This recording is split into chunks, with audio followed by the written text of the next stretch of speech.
The tops decrease stitch. This stitch is an example of decreasing by netting loops together. Since this video will demonstrate netting 2 loops together, there needs to be an even number of loops in each row. To demonstrate the tops decrease stitch, I will begin with a piece of netting that has 3 rows of plain diamond mesh netting and 14 loops in each row. I created it using a 3/8 inch flat mesh stick. It takes 2 rows to create the tops decrease stitch. In this demonstration, row 1 uses a 1-inch flat mesh stick. Net 1 knot in each loop.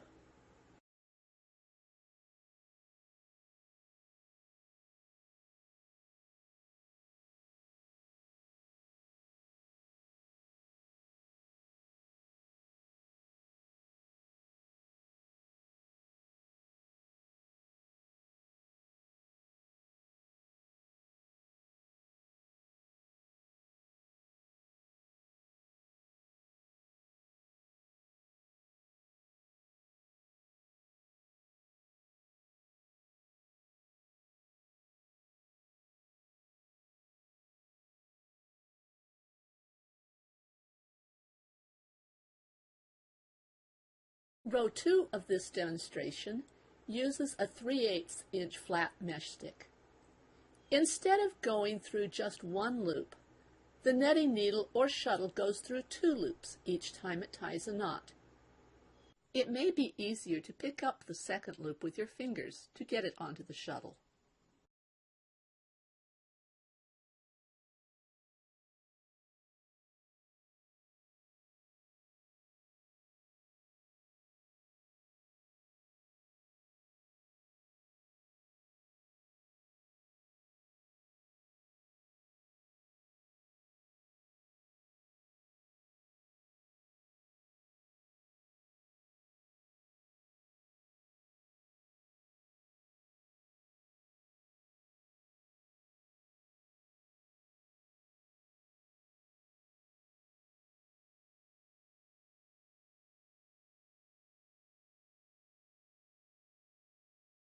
Or you can pass the shuttle through 1 loop and then the other, going from left to right.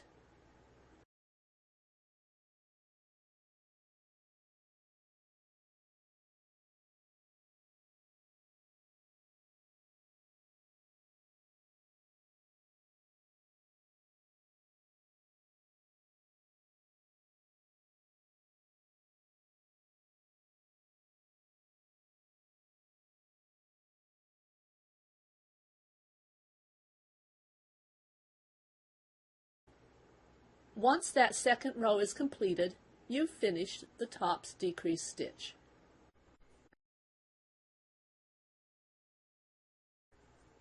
A border of 3 rows is created on both the top and bottom of this piece of netting by using a 3/8 inch mesh stick and adding 2 more rows of plain netting.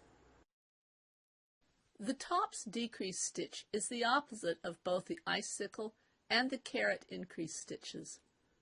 When 2 loops are net together, it closely resembles an upside-down icicle increase stitch. You can see the icicle increase stitch and the tops decrease stitch working together in the quick snood and some of the bags made with increases and decreases. When more than 2 loops are net together, the tops decrease stitch looks similar to an upside-down caret's increase stitch. The caret's increase stitch and the tops decrease stitch are both used in the medium rectangular bag with increases and decreases. They help shape the handles and the body of the bag. When creating a project using the tops decrease stitch, it is important to remember that the total number of loops in a row needs to be divisible by the number of loops that will be net together. For example, the medium rectangular bag made with increases and decreases nets 4 loops together. So the pattern needs to have a number of loops that is a multiple of 4, such as 24, by the time the decreases are needed. This particular stitch is one I saw frequently in my grandmother's doilies.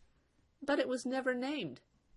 I looked at it and saw a child's toy, a spinning top.